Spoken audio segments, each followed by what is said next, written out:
Mga nakakatakot na hula ni Rudy Baldwin, para sa taong 2025. Pero bago tayo magpatuloy ay i-like mo na ang ating video, mag-subscribe, pindutin mo na rin syempre yung notification bell, at piliin mo yung all, para palagi ka updated, sa ating mga latest videos. Si Rudy Baldwin, ay isang kontrobersyal na personalidad, na nakilala online, dahil sa kanyang mga cryptic post, sa mga social media. Ang kanyang mga post sa social media, ay naglalahad ng mga vision o prediksyon, sa mga di umano ay pangyayaring magaganap, sa hinaharap. Maraming mga tao ang naniniwala, sa kanyang mga hula, ngunit may mga tao din, na kumukwestiyon sa credibility, ng naturang mga post. Lalong sumikat ang kanyang pangalan, matapos itampok ang kanyang mga hula, sa mga palabas na KMJS, at Rated K. Ang kanyang talambuhay ay isinadula sa telebisyon, sa palabas na magpakailanman. Si Rudy Baldwin ay naglabas, ng mga panibagong vision, patungkol sa mga posibleng mangyari, sa taong 2025. Ano-ano na naman kaya, ang mga hula at prediksyon, ni Rudy Baldwin? Gaano nga ba katotoo, at mapagkakatiwalaan, ang kanyang mga prediksyon? Ano nga ba, ang mga dapat nating bantayan? Dapat na nga ba tayong matakot at mag-alala, sa darating na taon? Ang mga hula ni Rudy Baldwin, para sa taong 2025.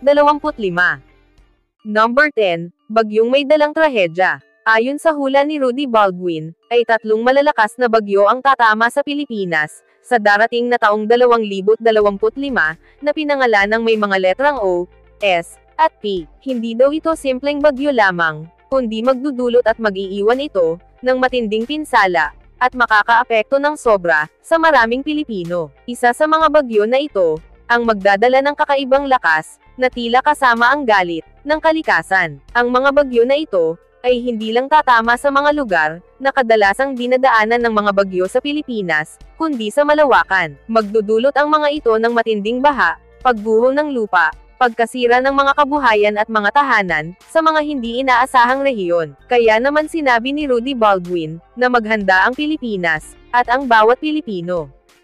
Number 9, bagong pandemic. Isa sa mga nakakabahalang hula ni Rudy Baldwin, ay ang pagkalat ng isang bagong sakit, na dulot ng bakterya. Hindi ito katulad ng COVID-19, na nakakahawa sa pamamagitan ng tao, subalit mas delikado di umano ang sakit na ito, dahil sa ibang pamamaraan, ng pag-atake nito. Mas gusto daw ng bakterya na ito, na kumapit sa mata at ilong, at kapag nakapasok sa katawan, ay lalabas sa katawan ang mga pantal, na kasing laki ng coins, at nagiging kulay itim o berde ang dugo, kapag ito ay pumutok. Kahit hindi ito direktang nakakahawa, ay dapat pa rin tayo mag-ingat, lalo na ang mga taong may sakit sa puso, o sakit sa dugo. Pero kahit ganun pa man, ayon kay Rudy Baldwin, ay mayroong gamot para sa sakit na ito, at kailangan ng patuloy na gamutan, dahil mabilis kumalat ang bakterya, sa katawan ng tao. Patuloy tayo magbantay, at huwag maging kampante lamang, dahil ang ating kalusugan ay dapat iniingatan, at hindi dapat pinapabayaan. Number 8, ang paglabas ng mga kakaibang insekto,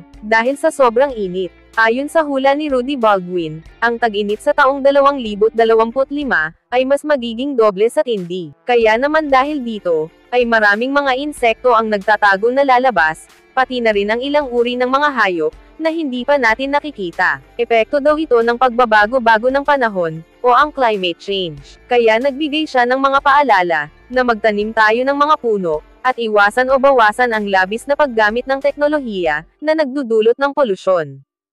Number 7, Bulkang Taal, isang matinding pagsabog. Isa sa mga pinaka-nakakabahalang prediksyon ni Rudy Baldwin, ay ang muling matinding pag-alburuto, ng aktibong Bulkang Taal. Ayon sa kanya, ay kailangan natin maghanda, sa isang malakas na pagputok ng Bulkang Taal, para sa taong 2025, na magdadala ng napakalaking pinsala sa mga kabuhayan, lalo sa mga taong nakatira sa lugar, na malapit sa bulkan. Ito daw ang magiging huling matinding pag-alburuto ng Taal, bago ito maging dormant. Subalit hindi lang ito ang nakita sa prediksyon ni Rudy Baldwin, dahil sa pagputok nito, ay may lulutang daw na bagong isla, sa gitna ng lawa. Isang isla na nakakamangha, dahil ito daw ay magagamit, para sa pananampalataya, at dito daw ilalagay ang mga santo, bilang pagpaparangal sa Diyos. Ang hula niya na ito, ay pwede natin tingnan, bilang babala at pagkakataon, upang makapaghanda. Dahil noong mga nakaraang taon, ay pinatunayan na ni Rudy Baldwin, na kaya niya makita ang mga ganitong pangyayari, katulad ng paglitaw ng bagong isla sa Japan, matapos magkaroon ng malakas na lindol. Kaya kailangan natin mag-ingat at maghanda, para sa darating na taong 2025, dahil sa posibleng panganib, na hatid ng Bulkang Taal. Number 6. Taon ng pagdadalamati sa mga tagahanga, at personalidad. Ayon sa hula ni Rudy Baldwin, ang taong 2025, ay isang taon na puno ng pagdadalamati, lalo na para sa mga tagahanga, ng mga sikat na personalidad. Sa darating na taong 2025, ay may ilang kilalang mga tao at personalidad, ang masasawi dahil sa depression, sakit, at mga aksidente. Ilan nga daw sa kanila ay mga veterano, na tila hindi kinaya ang sakit at hamon ng buhay, at nagdesisyon na lang, na tapusin na ang kanilang buhay. Nakakalungkot lang isipin, dahil sa harap ng mga kamera, ay parang ang saya nila, at wala silang mga problema, ngunit sa likod pala ng mga ito, ay nagtatago ang malungkot, o totoo nilang nararamdaman. Inaasahang mas tataas ang mga kaso ng depresyon at stress, hindi lamang sa mga kilalang personalidad o artista, kundi pati na rin sa mga karaniwang tao, lalo na ang mga OFW na mag-isa, sa ibang bansa. Mayroon pang mga overseas Filipino worker, na walang awang biktima,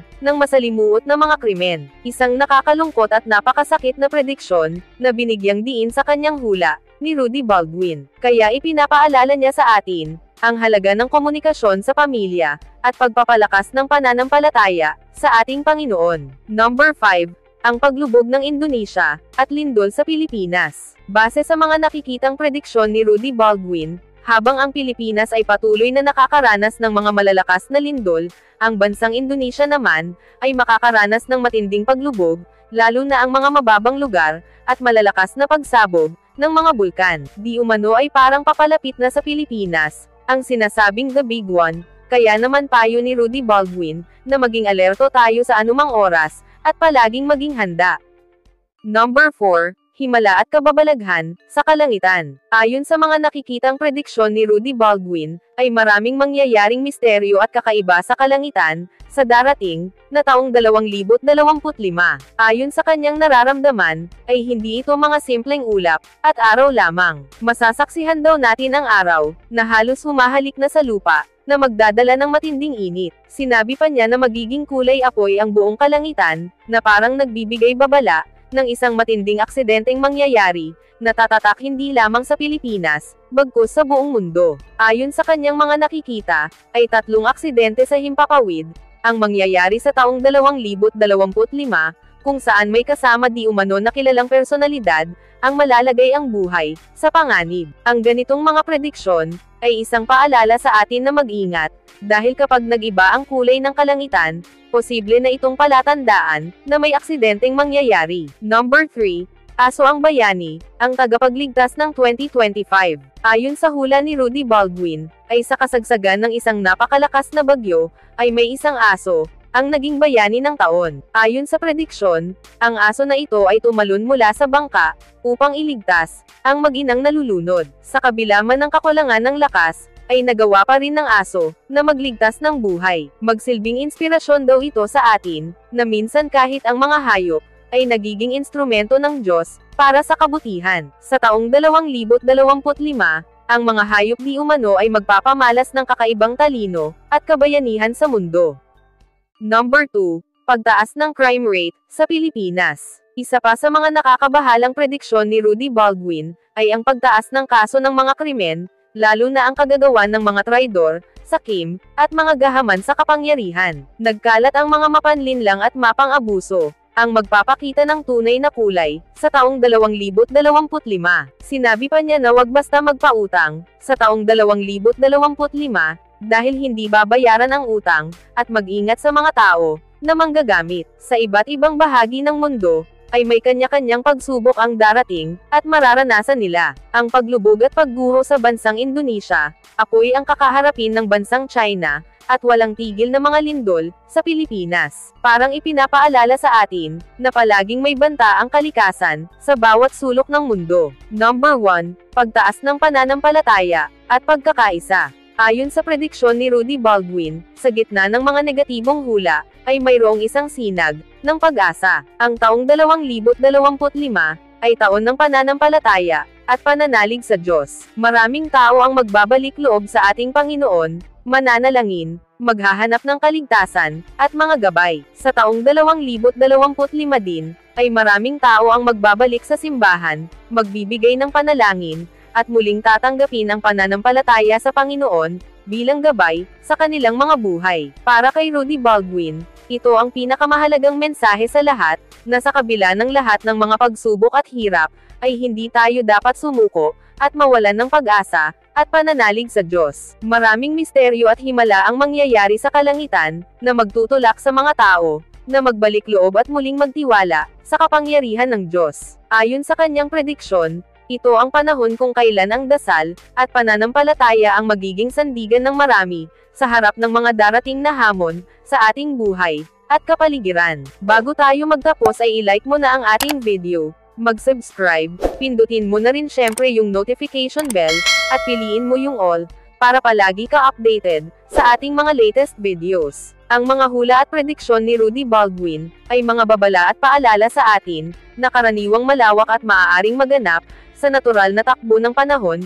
katulad ng mga bagyo, lindol, at mga aksidente. Ito ay mga pangyayaring hindi naman talaga nakakagulat, dahil likas na sa ating mundo, ang ganitong mga sakuna. Pero ganun pa man, ang pagpapakalat ng ganitong mga impormasyon, ay posibleng magdulot ng takot at pag-aalala, sa halip, na produktibong paghahanda. Kaya importante rin tingnan, kung paano natin ginagamit at iniintindi, ang ganitong mga prediksyon, bilang gabay ba ito upang maghanda, o nagiging sanhi lamang, ng labis na pangamba. Kaysa mag-focus sa negatibong aspeto ng mga prediksyon, ay pwede natin itong gawing inspirasyon, upang mas paigtingin ang ating kahandaan, malasakit, at pananampalataya, sa ating mahal na Panginoon. Ang mga hula at prediksyon, ay isang paalala na hindi natin hawak, at kontrolado ang lahat ng bagay, ngunit mayroon tayong kakayahang magplano at maghanda, para sa anumang darating, na mga pagsubok. Nasa ating mga palad pa rin ang kapalaran, na gawing mas makabuluhan ang bawat araw at sandali,